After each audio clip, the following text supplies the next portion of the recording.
This is Jim from Safety Wars. Before we start the program, I want to make sure everyone understands that we often talk about OSHA and EPA citations, along with some other regulatory actions from other agencies, legal cases, and criminal activity. Everyone is innocent until proven guilty in a court of law. Proposed fines are exactly that, and they are often litigated, reduced, or vacated. We use available public records, news accounts, and press releases. We cannot warranty or guarantee the details of any of the stories we share, since we are not directly involved with these stories, at least not most of the time. Enjoy the show. This show is brought to you by Safety FM. And we are here from the border of liberty and prosperity and the highway to the north. This is Safety Wars for Wednesday. Well, we're just blowing through this week. Wednesday, June 26th. 2024.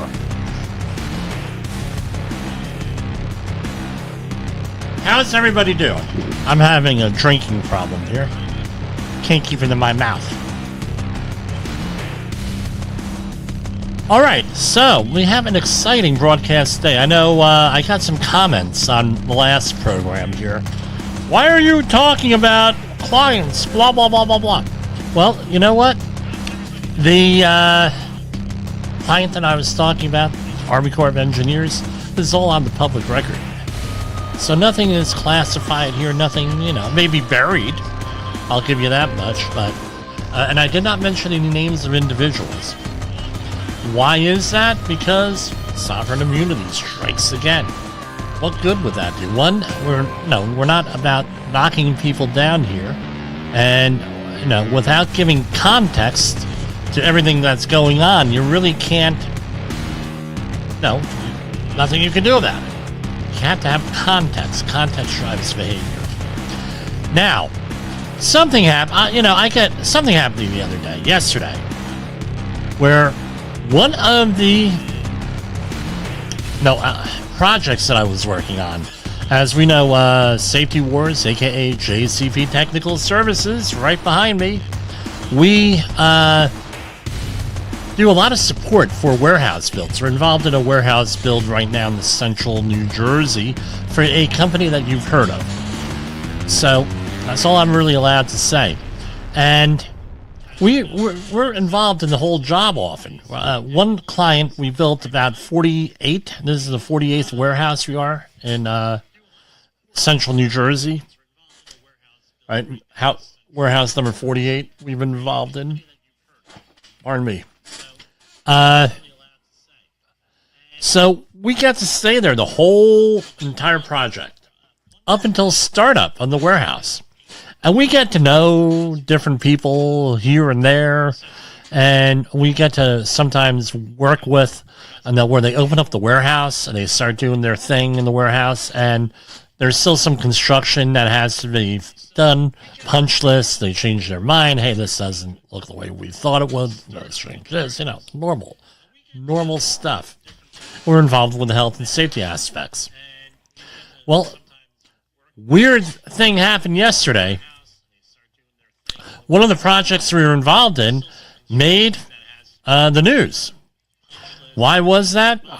Because it was two of the projects, actually. We know the people on site that manage safety. And you know how it is when a company goes out there and they start beating you? They treat you like you're a seal, a baby seal, and they start beating you again. Well, this is going to happen. Oh, this is going to happen. Well, this is going to happen. They start banging and, the whole thing. We know that. You got to have the 6 whys. And it's like, okay, the 6 whys is meant to be like a tool on how to manage, do an investigation. Why did you do that? It's not really meant to be formalized because that pisses people off, makes them hate safety people. And it's like, well, you got to fill out the 6 whys. Why did you do that? Why did you do that? Why? And then before long, what happens? One, everybody hates you. Number two, you think they're going to tell you the truth when you have an attitude like that? I don't think so. my 30 some years experience here, and I'm not rubbing that in anyone's face. There's people out there with lots more experience than me in different areas. But they're going to tell you, well, you know what? You want to, under the human organizational performance, behavior-based safety, you're supposed to get information because more information does not make us more stupid. It makes us smarter. And we want to have an accurate assessment of what's going on the job site and in your facility. And when you start acting that way, you start to have an adversarial safety process, guess what? No one's going to report anything. If you're a general contractor, that's a real dangerous way of running your safety program, because this is what happens. Most states there is a statute of limitations. I'm not an attorney. I'm not giving you legal advice of like 2 years. And what happens? 1 year, 11 months, and 2 weeks after an alleged incident happens, you get served a summons or a notice or something that says you're being sued. Now you're like, we didn't hear about this 2 years ago. And they're like, oh yeah, this happened. Here's this. Here's that.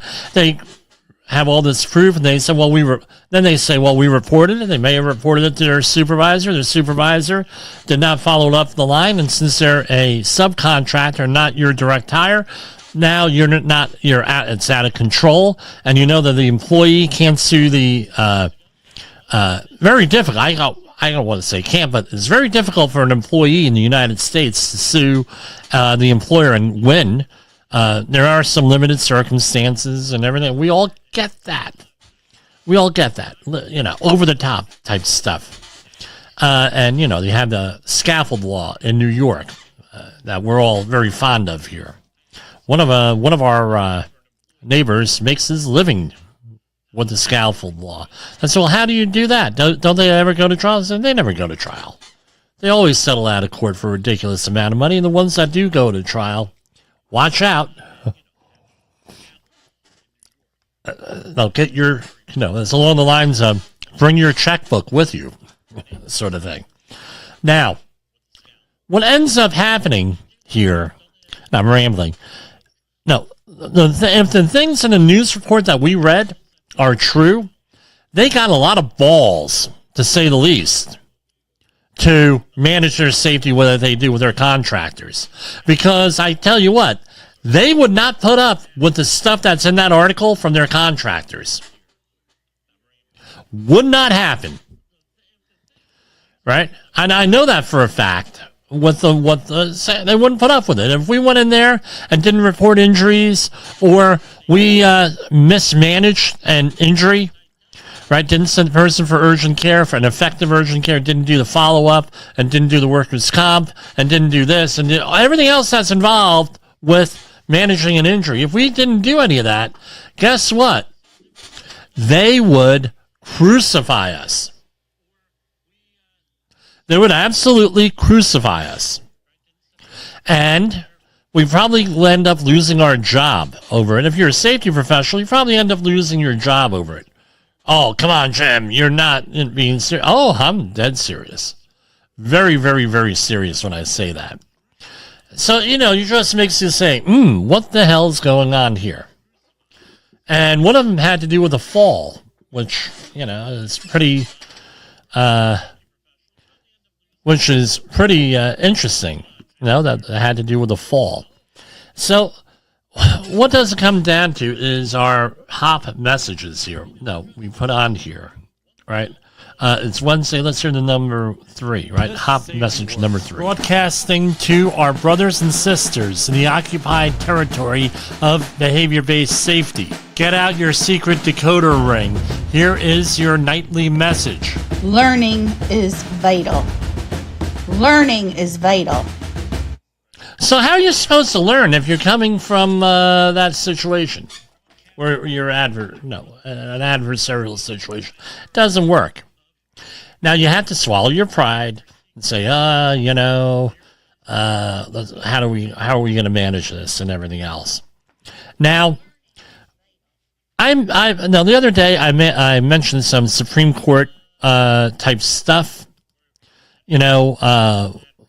Stuff in the Supreme Court and court cases there. And we got the comments. Well, you're not an attorney. Okay.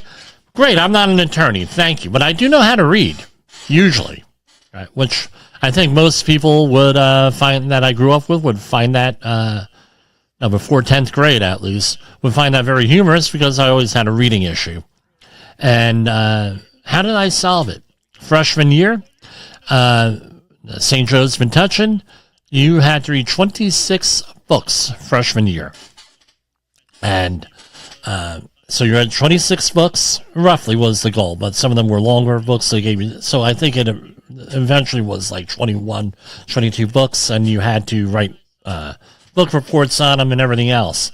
And in 2 years, I was able to resolve my reading issue, even though sometimes, I read stuff on the air and it's like, okay, I had the wrong idea on that one.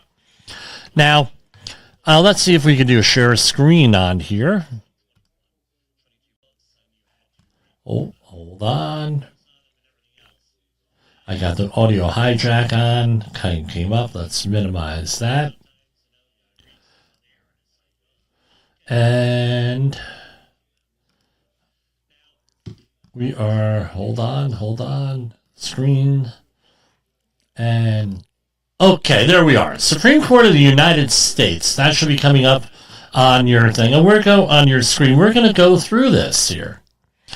Now, why am I mentioning this? When they do come out, it's, only a couple of times a year, right, where they issue decisions. And here we have, you should be able to see this at home. So a lot of times people say things on the news. You're talking mainstream news. So we sometimes use the network news here. And 4 minutes they have.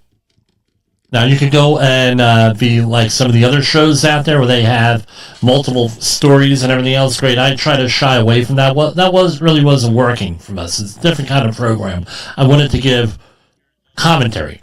So today we had a court decision come out, and we're going to read this up. All right. Supreme Court of the United States syllabus, Murthy, Surgeon General et al. Versus Missouri et al. Right? Under the long-standing content moderation policies, social media platforms have taken a range of actions to suppress certain categories of speech, including speech they judge to be false or misleading. In 2020, with the outbreak of the COVID-19, the platforms announced that they would enforce these policies against users who post false or misleading content about the pandemic. Platforms also applied misinformation policies during the 2020 election season. During that period, various federal officials regularly spoke with platforms about COVID-19 and election-related misinformation.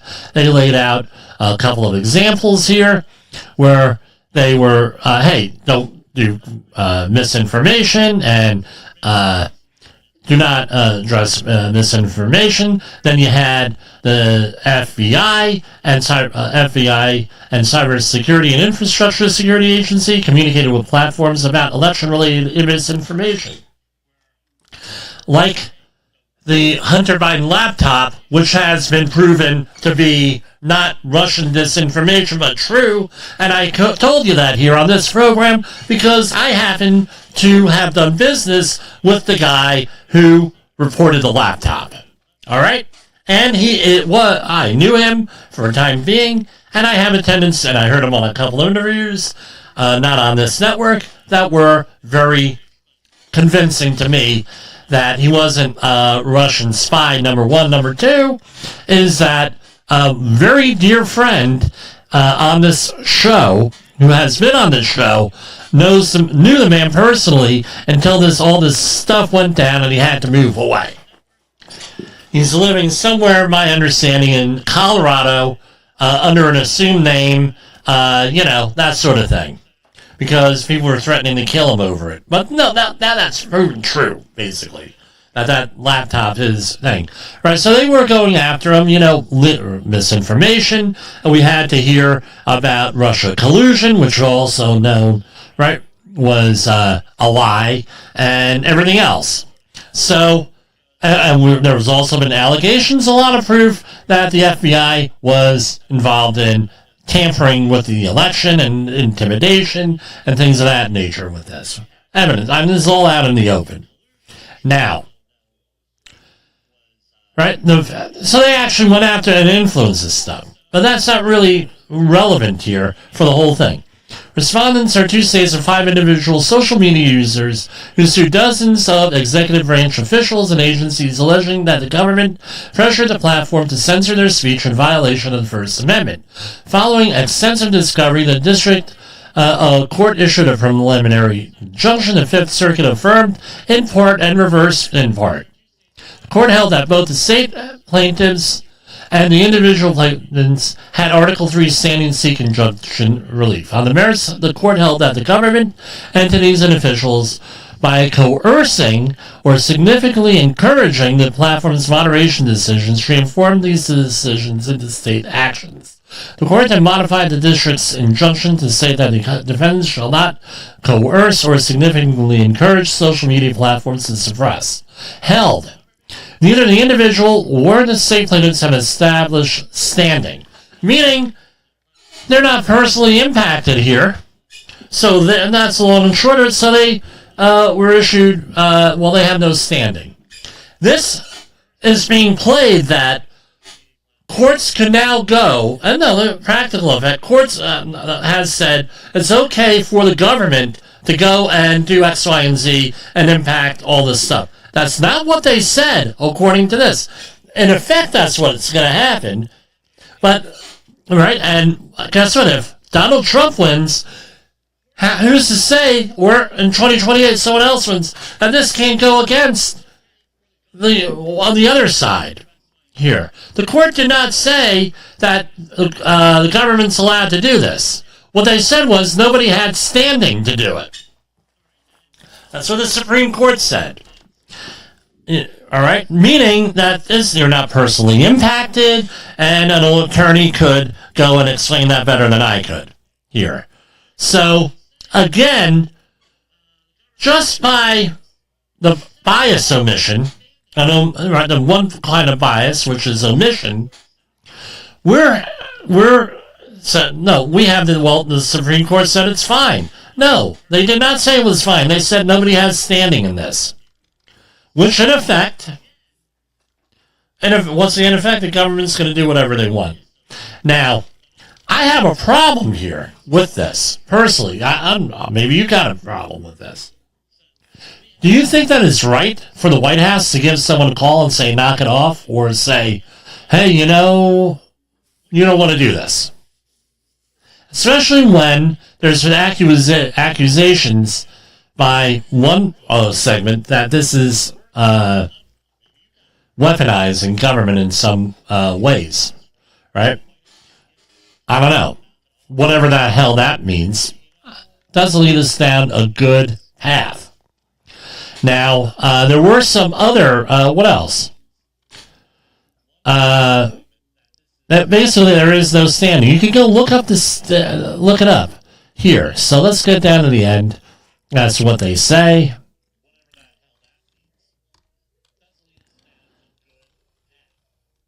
Right, all the stuff, why they have standing here, right? And here it is.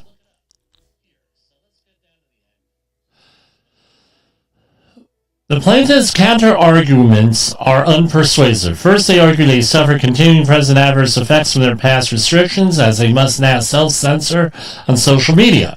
But the plaintiffs cannot manufacture standing merely by inflicting harm on themselves based on their fears of hypothetical future harm that is not certainly impending.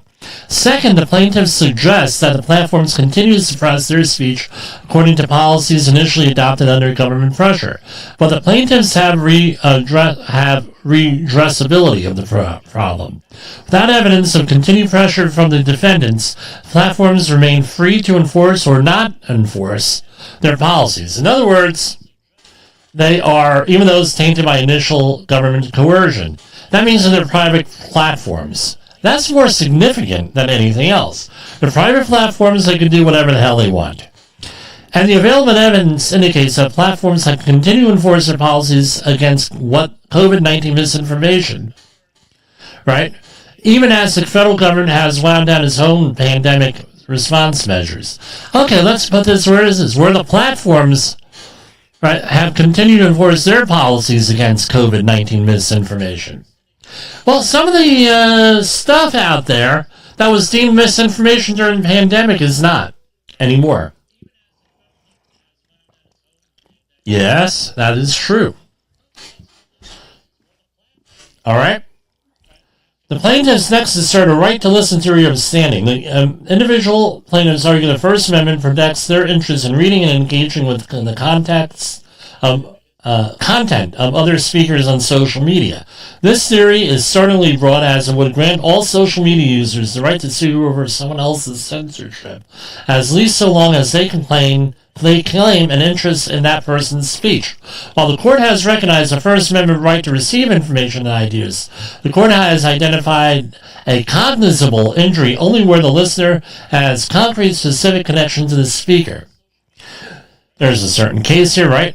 Attempting to satisfy this requirement, the plaintiffs emphasize that hearing unfettered speech on social media is critical to their work as scientists, pundits, and activists, but they do not point to any specific instance of content moderation that caused them identifiable harm.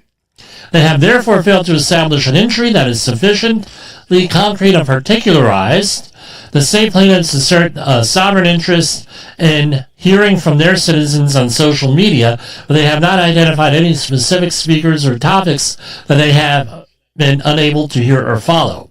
And states do not have third parties standing as parens patriae, right, to bring an action against the federal government on behalf of their citizens who face social media restrictions. And who did this?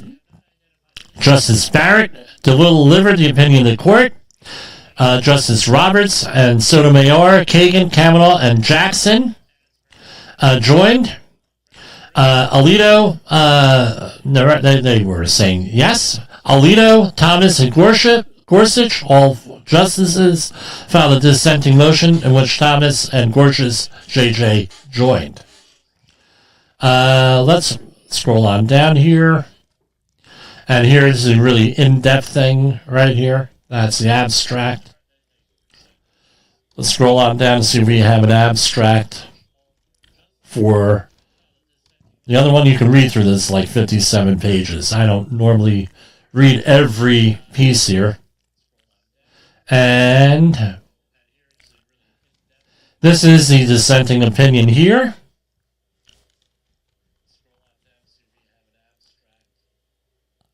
All right.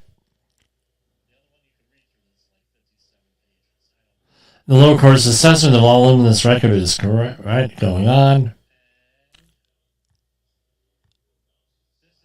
Rather extensive. But they basically said that they don't agree with that. Where do we get to the final conclusion here? They go into some of the other stuff here. With a dissenting opinion, it's like 30 pages. Here we go. I begin with the authority of relevant officials, high-ranking White House officials, and Surgeon General high-ranking White House officials presumably speak and may have the ability to influence the president, as discussed earlier. A presidential administration has the power to inflict potentially fatal damage to social media platforms like Facebook. Facebook appreciates that what the White House could do, and President Biden has spoken openly about that power, as he has every right to do. For instance, he has declared that the policy of his administration is to enforce the antitrust laws to meet challenges posed by the rise of the dominant internet platforms. And he has directed the Attorney General and other agencies heads to enforce antitrust laws vigorously. Promoting competition in the American economy, Executive Order 14036, he has also floated the idea of amending or repealing of the Communications Decency Act. Right? Previous administrations have also wielded significant power over Facebook. In a data privacy case brought jointly by the DOJ and FTC, Facebook was required to pay an unprecedented $5 billion civil penalty, which is among the largest civil penalties ever obtained by the federal government. A matter that may well have been prominent in Facebook's thinking during the period in question is this case was a dispute between the U.S. and the European Union over international data transfers. In 2020, the Court of Justice of the European Union invalidated the mechanism for transferring data between the EU and U.S. because it did not sufficiently protect EU citizens from federal government surveillance. The EU-US conflict over data privacy hindered Facebook's international operations, but Facebook could not resolve the conflict on its own. Rather, the platform relied on the White House to negotiate an agreement that would preserve its ability to maintain its transatlantic operations. It is therefore beyond any serious dispute that top-ranking White House officials and the Surgeon General possess the authority to exert enormous coercive presence. So basically, this goes on and on and on. Basically, they said this is all baloney, what the majority said. They did have standing. Now, just the way it is, guys. Here, with that. And I'm going to continue to talk about things that interest me. And what annoys me is, we have more power right here in that smartphone. We have more access to information than probably any library ever constructed, even the Library of Alexandria in ancient Egypt. Why aren't we using that information? Why aren't we using that computing power? All right, I came across an article today about how people are getting stupider with the advent of technology. You can't read a map. And one of these things go down, what are we going to do? And we're going to continue to read stuff that nobody else wants to talk about stuff no one wants to talk about here on Safety Wars. Our second article from the Supreme Court is right here. Hold on. I tell you what we're going to do. We're going to go to commercial break. And we'll go from there. All right? Okay, hold on. Have you listened or watched the Safety War Show? It does stream live on the radio and on the streamer-emers that we have. So if you have not taken a listen to Jim Posel and what the hell he's doing every evening with Safety Wars, I would strongly encourage you to take a view or take a listen, whichever option is available for you, and take a listen to what the hell he has going on. It will take some deep dives and some information that you might be interested in. In a world where danger lurks in every corner, one man stands as a beacon of hope. Jim Posel, a veteran safety expert with over 3 decades of experience, now bringing his knowledge to you with Safety Wars. Engaging, informative, and always relevant, that's Safety Wars. Join the safety revolution with Safety Wars, available on Spotify, Apple Podcasts, YouTube, and wherever you get your podcasts and videos. OSHA recordables, catastrophic losses, environmental disasters. You want answers? So do I. This is Jim Posel with Safety Wars. That's my daddy! Alright, we're going to go, and another case here. Right, why don't we talk about this, about Safety Wars? The access to good information is critical for us to do our jobs as safety professionals. It's just the way it is, right? So that's why this impacts us. Now this is a little bit here, right? Federal and state law distinguish. This is another court, Snyder versus United States.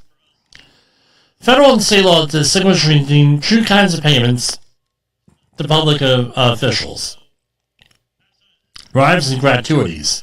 Bribes are payments made or agreed to before an official act in order to influence a public official with respect to that future official act. Gratuities are typically payments made to a public official after an official act as a reward or token of appreciation. While American law generally treats bribes as inherently corrupt and unlawful, the law's treatment of gratuities is more nuanced.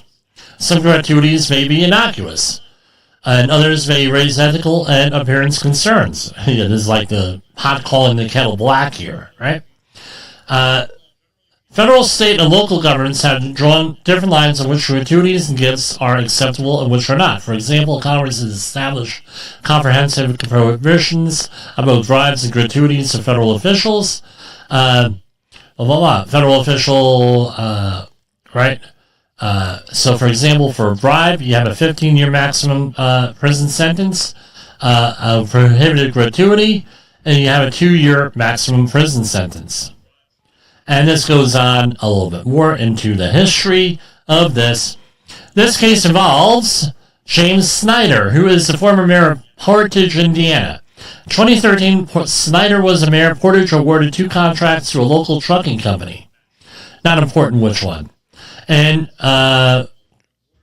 2014, Peterbilt cut a $13,000 check to Snyder. The FBI and federal prosecutors suspected the payment was a gratuity for the city's trash contract, but Snyder said that the payment was for his consulting services as a contractor for Peterbilt. Federal jury ultimately convicted him as an illegal and sentenced him to 1 year 9 months in prison. On appeal, Snyder argued that the relevant statute number 666, criminalizes only bribes, not gratuities. The Seventh Circuit didn't agree and affirmed it. So this is held. Section 666 prescribes bribes to state and local officials, but does not make it a crime for those officials to accept gratuities for their past acts. And they lay out a whole bunch of reasons here. 6 reasons taken together lead the court to conclude that the statute that he was convicted under is a bribery statute and not a gratuity statute. Right? And it goes on and on and on. And it lists all the reasons there. By the way, if you hear an alarm, we're having a thunderstorm come through. So if we get knocked off the air, we'll see it on Friday. And faced with a phalanx of difficulties with its interpretation of 666, the government's argument boils down to one main point, that 666 uses the term rewarded as well as influenced. The government says that Congress would not have added the term rewarded to influenced in 666 if the statute were meant to cover only bribes and not also gratuities. That argument is misconceived. Contrary to the premise of the government's argument, bribery statutes sometimes use the word reward. Moreover, without the term reward in the statute, an official might try to defend against bribery charges by saying the payment was received only after the official act, therefore it could not have influenced the act. By including the word rewarded, Congress made it clear that the timing of the agreement is key, not the timing of the payment. Right? Although a gratuity or reward offered and accepted by a state or local official may be unethical or illegal under other federal, state, and local laws, the gratuity does not violate the specific thing. So everything got overturned for this mayor here, and this mayor, Snyder. Long road here that he went through with this. So that's the other one. So he got off on a technicality. He took it all the way to the Supreme Court. He won his case. You got to admire a man for doing that, or a person for doing that, with that. And as I like to say, and I remind my beloved bride, right? There was a case here locally here with having to deal with a group of people who got denied gun permits in Westchester County, and I said, I think they done messed with the wrong people there. That was in 2009, and guess what? All the gun laws, a lot of them were overturned because they took it to the Supreme Court. So, suggestion, all right, no, there's an old movie line from Clint Eastwood. I think it was Clint Eastwood to say that. Did your mama ever tell you that there were people that you shouldn't mess with? Yeah, well, I'm one of those people. And that's the moral of the story here. You know, you just don't mess with certain people. You just leave them alone. All right, we're going to go to our regular OSHA stuff here in a minute, and we're going to go, since we're not going to be on the air, we'll use our HOP message number 4. This is Safety Wars, broadcasting to our brothers and sisters in the occupied territory of behavior-based safety. Get out your secret decoder ring. Here is your nightly message. Context drives behavior. Context drives behavior. All right, so we're going into our own, our usual stuff here. Let's see. Can we do the entire screen? No, I just want that one. And here. All right, Department of Labor begins debt collection against an Ohio landscaping company barred from federal worker program after owner allegedly threatened workers. The company was ordered to pay $169,000 in wages and penalties. U.S. Department of Labor has initiated debt collection procedures against a landscaping company that allegedly threatened workers for cooperating with a federal investigation that found the company and its owner owes a lot of money because of back wages. The action follows a wage and hour division investigation which identified numerous violations in the H-2B visa program by a company and the owner of the company, that's named after the company. The division found the employer shorted wages for at least 19 workers by up to $4.05 per hour, less than the required prevailing wage. The company also violated program regulations by assigning workers to Pennsylvania job sites after its H-2B application certified that they would only employ the workers primarily from Mexico and the Cleveland area. The H-2B program allows U.S. employers to hire non-immigrant workers temporarily to perform non-agricultural labor services in its application. They violated for 5 years, and the company continues, this is a quote, the company continues to ignore communications from federal investigators and refuses to pay these employees back wages owed for their hard work. Those who believe they can ignore the law, continue to withhold wages, and avoid penalties are deeply mistaken and will be held accountable. And they went and, it's, the way it is. I mean, pay people what you owe them. Because when you don't, it's only bad things can happen. U.S. Department of Labor announces 8 additions to program assisting transitioning service members and spouses. U.S. Department of Labor today announced the selection of 8 employment navigator and partnership program partners from the Department's Veterans Employment and Training Service. And they list the companies here. We're not going to list them here on the air. Operating at 37 U.S. and overseas Air Force, Army, Coast Guard, Marine Corps, and Navy installations. They forgot Space Force, people. Employment navigators provide transitioning service members and their spouses with individualized career assistance, which can include apprentice opportunities, training, digital matching of skills and experiences, employment, networking, mentoring, and referrals, and many other services. I tell you what, the veterans need help. Here, this hits near and dear to the Posel family here on assistance to veterans. Okay, Department of Labor completed impact inspections at 15 mines with histories of repeated health and safety violations in May 2024. The U.S. Department of Labor announced today that its Mines Safety and Health Administration, MSHA, completed impact inspections in May 2024 at 15 mines in 12 states, leading to the agency to cite 300 violations and 1 safeguard. It gives the history here. They're talking about the upper Big Branch mine killing 29 workers.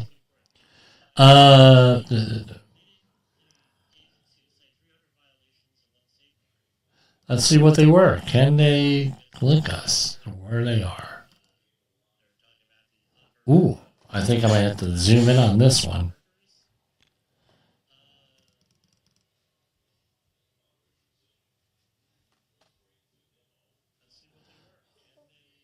Okay.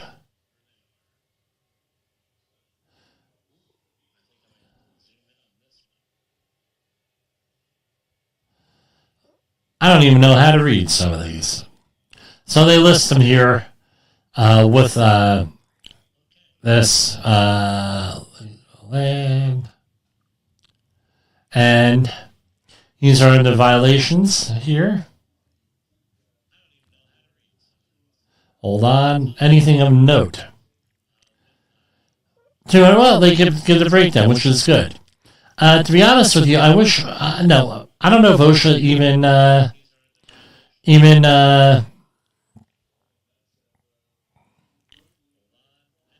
wow, this is pretty interesting from the MSHA here. They give out all of the... like a spreadsheet here is what we're looking at, where all the violations were and what they were. Pretty handy. Imagine if OSHA did that, if only by region. That would be great. And let's go over to our next one, the U.S. Department of Labor. Okay, U.S. Department of Labor cites contractor for lacking required fall protection that contributed to a 54-year-old employee's fatal flaw. A 5-man crew's first day working to remove tar and stone from metal roof panels at a Macon warehouse outside of Atlanta, I guess, ended abruptly in November 2023 when a 54-year-old laborer tragically suffered fatal injuries after stepping on a skylight and falling about 19 feet. I've had to investigate one of these. It's not a pretty thing. And the one that I investigated on, a 19-year-old kid fell about the same height. The only thing, and what happened was, first of all, if it would have been me under the same circumstances, I would have been dead. But because he was 19 and very resilient, and the other thing was that he fell literally in front of an EMT, an off-duty EMT. And the off-duty EMT said threw keys to one of the workers and said, "Go to my truck and get the shit and call 911." In that case, right? So they were able to get immediate medical attention. The person survived. Screwed him up for the rest of his life. But he survived. Investigators with OSHA determined the employee of a certain company stepped on the skylight after dumping debris off the warehouse's roof. The ambulance rushed the worker who suffered severe injuries. He died, obviously severe, to a nearby hospital where they succumbed to injuries hours later. The company failed to notify OSHA of the incident within the required 8 hours. Now, this is what we'll see how much they whacked them for here. Now, in the heat of the moment and being this upset, I think of the Alec Baldwin and the Rust set, with how upset Alec Baldwin was during that whole thing. Things aren't going through your head exactly. This is why you have, exactly at the time, this is why you have to have, and I hate to say this, you have to have an emergency action plan, EAP, that has the information how to respond to an emergency, including a fatality. You have to have that. Why? Because you're not going to be thinking, call OSHA, especially if you have a heart. Oh, maybe I should call OSHA. The other thing that gets this, often companies that get this type of citation, I'm not saying this is actually what happened here, but no, I'm trying to add a little bit of context with things that I've seen already. A company goes out there and has this sort of thing. No, they think that because the police or the ambulance or the government was already knowing about this, that doesn't count. You have to call OSHA yourself. After more than 20 years of experience as a roofing and framing contractor, the company should know the work its employees do is dangerous and potentially fatal, especially when safety protocols are ignored, said OSHA Area Director Joshua Turner in Atlanta. Falls are widely known as the leading cause of death in the construction industry, and had required fall protections been in place in this case, a worker's family, friends, and co-workers would not be left now to grieve a terrible loss. 9 serious violations. So let's go through here. Do we have this? How much? 61. Okay, a person died. Now let's. No, Jim, you shouldn't criticize. Oh, okay. They have their own rationale on why they have proposed things based on size of the company, seriousness, and everything else. But OSHA proposed $61,065 in penalties. So this goes against the thing where, where companies are small mom and pop operations, which this apparently might have been, right? They want compliance, right, not punishment. And when you get, right, that's why these penalties are low, number one. Number two is this. Often, I'm told by people who are much more experienced than I am, that often these OSHA cases, where fatalities happen, they OSHA lowballs this stuff, right, to get an admission of guilt. That could be used in a civil case. That might be part of the reason here. So I don't know what the context is, so I can't really say for sure. But that, typically that happens, 65,000, it's... Especially if they're guilty of what they're accused of. I'm not saying they are guilty. Everyone's innocent until proven guilty. Citation 1, Item 1, serious. The employer's, on or about January 29th, the employer exposed employees to 18-foot, 8-inch fall hazards, and that the employees were allowed to work from a pallet elevated by a forklift. $4,800. It's a general duty clause violation. Right? And, so as is customary for a general duty clause thing, they have to, right, 1, that the employee was exposed, 2, that it was something that would cause death or serious physical harm, and 3, that there was a way of feasibly doing something and it would have been effective. Basically, there's 4 conditions. I think those are the 4. But anyway, okay, I'll look it up for all of you folks here, because I should have that. I used to have that right here. So here. Hold on, let's go. I'm going to look this up right now, and we're going to go stop sharing screen, because God knows, right? God knows what comes up in these things when you go to Google or anything, right?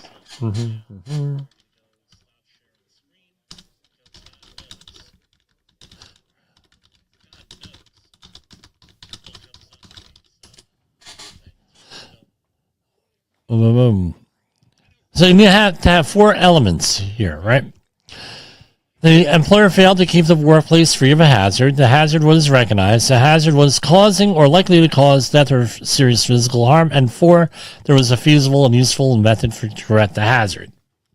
Hard to keep all this stuff current in my mind. So the employer did not do any of that. So, again, an OSHA has to identify that in their thing, right? No safety glasses. An iron face protection, $2,700. Again, 6-foot fall protection. Construction, you need some kind of fall protection. That was $4,800. And each employee walking surfaces is not protected from falling through holes, including skylights more than 6 foot above lower levels by personal fall arrest systems, blah, blah, blah. You need to have that. That's $16,131. Now, there is one of my warehouse clients, and actually there is an engineered grid that goes underneath these skylights, where if someone falls through them, they land on the grid. Probably could retrofit a lot of these skylights with that. I'm just saying, again, you're relying on the employee not to walk on a skylight. That's what you're relying on. Now, is it possible that the skylight was obscured and you can recognize this as a skylight? Yes. I've been in those situations. But that's not the typical situation. So, some type of guardrail is, right, people put up. Something like that. Again, try to eliminate and engineer out the hazard before you're going to be relying on the rule, don't walk over there. Don't walk on skylights. Guess what? Worker may do it inadvertently. Hierarchy of controls, right? Citation 1, item 6, employer did not provide a training program. You can give us a call. $4,800. The employer exposed employees to struck by and fall hazards and that forklift training was not provided to employees operating forklifts. Engaged in roofing and framing activities, $4,800. No training. Portable ladders were used for access to an upper landing surface, and the ladder side rails did not extend at least 3 foot above the lower landing. $4,800. Again, that's a work rule violation on that. You got to keep an eye on that because workers will not follow rules all the time, just the way it is. It doesn't make them evil, or anything like that, but it is, in there. $4,800, $839. Citation 1, item 10. The employer did not provide a training program for each employee using ladders and stairways when necessary. $4,839. Citation 2, item 1. The employer did not report within 8 hours of death of an employee. On or about November 20th, the employer did not report a work-related fatality of an employee to OSHA within 8 hours. And the work-related fatality was reported to OSHA on almost over 2 months later by the descendant's brother-in-law. $3,457. Right? And that is where the site visits, right? I don't know. When were the site visits? Do they list it here?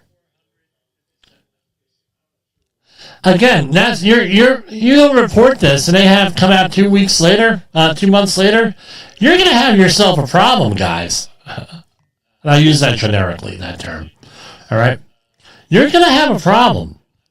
This is out of Smyrna, New York.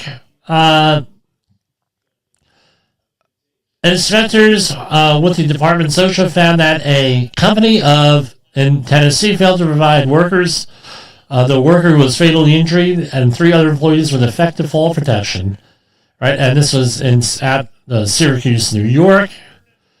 Smyrna, right? That's outside of Syracuse, if I'm seriously right. Again, did not evaluate respiratory hazards. Or anything else. Let's see what this says.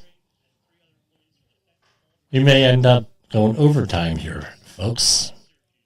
You can pick this up if it works on the podcast for you Safety FM people, or on the video cast when I upload this. I wasn't sure whether the video would work. We're using the new software here, and I am trying to get the handle on it. $83,885 in penalties. Here are the citations.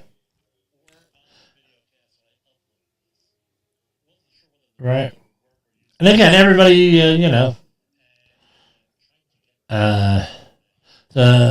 everyone's innocent until proven guilty here, and things get vacated and reduced and everything else. So we're not saying anyone's guilty of anything. I'm just reading government reports here tonight. All right. No written program for respiratory stuff.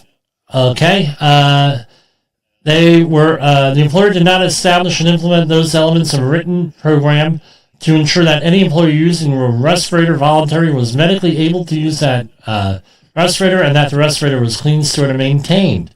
So, how do you mitigate this? How do you prevent this? Give your employees training, and if it's truly voluntary use, have them sign off on Appendix C of the respirator standard saying that they've been trained and everything else that goes into it. That will help mitigate, if not prevent, this type of citation. And the other thing is you could do air monitoring and air sampling to determine whether it's necessary to wear that. I tell you what, the industrial hygiene audit is going to be a hell of a lot less than $6,453. Because I tell you what, at this point, as I tell people, get an attorney. So here they were using a 3M half-face respirator for voluntary employees while spraying a fiber aluminum coating without evaluating the respiratory hazards. Just to think, fiber aluminum. I've talked to people who have had lead poisoning, and I've spoken to people who've had aluminum poisoning. The most famous aluminum poisoning out there was by, who was it, Fred Bolger? Was it? No. Barnaby Jones, Jed Clampett. You know, the guy who played Jed Clampett, I forget who it was. I watched that all the time. I grew up on that show, the Beverly Hillbillies. Buddy Ebsen, right. Buddy Ebsen, worst, he never recovered. He got aluminum poisoning because the original Tin Man in the Wizard of Oz movie, he got aluminum poisoning and never recovered for it. I've spoken to people who had lead and aluminum poisoning and said lead poisoning is better any day. I don't know if that's true, but, you know, according to them, it's horrible to overcome. Citation 1, Item 3, type of violation serious. Each employee engaged in a steel erection activity who is on a walking working surface with an unprotected side or edge of more than 15 feet above the lower level was not protected from falls by guardrails. Again, on or about 12/15/23, an employee replacing aluminum standing seam roof was not protected from fall hazards by utilizing fall protection, exposed to falls of 23 feet. 11,292 on that. All right. Another employee not protected from fall protection, another 11,292. Third employee, 11,292. Citation 1, Item 6. This was out of the steel erection standard. Any employee engaged in a steel erection activity who is on a walking working surface with an unprotected side or edge more than 15 feet above a lower level was not protected from a fall. And citation 1, Item 7. Guardrail systems and personal fall arrest systems, positioning device systems and their components do not conform to anything. Right, so this is another one that's a little bit tricky. On or about 12/15/23, the site located blah, blah, blah, blah, blah. Hold on. Let me see how many minutes I have left here on Safety FM. Okay. On or about 12/15, the site located blah, blah, fall arrest systems do not conform to the criteria in the Fall Protection Center when the horizontal lifeline used by employees was not designed and installed or used under the supervision of a qualified person as part of a personal fall arrest system. Here it is. When employees utilizing vertical lifelines are not attached to separate lifelines, so you had them attached all to one, and multiple employees are connected to two vertical lifelines, tied around a roof vent that was not capable of supporting 5,000 pounds. And again, you have to limit that fall to 6 feet. Fall arrest systems do not conform to the criteria when employees are utilizing a fall arrest system which would allow them a free fall of 12 to 14 feet. Another 11,292. And no training, obviously, 11,292. Right? I don't know. That's where we have it here for a total $83,885. I don't know. I don't even know what to say here with this. I don't know. So we're going to wrap things up here with our disclaimer here and everything else. We will see you, God willing, on Friday. This is Safety. Oh, hold on.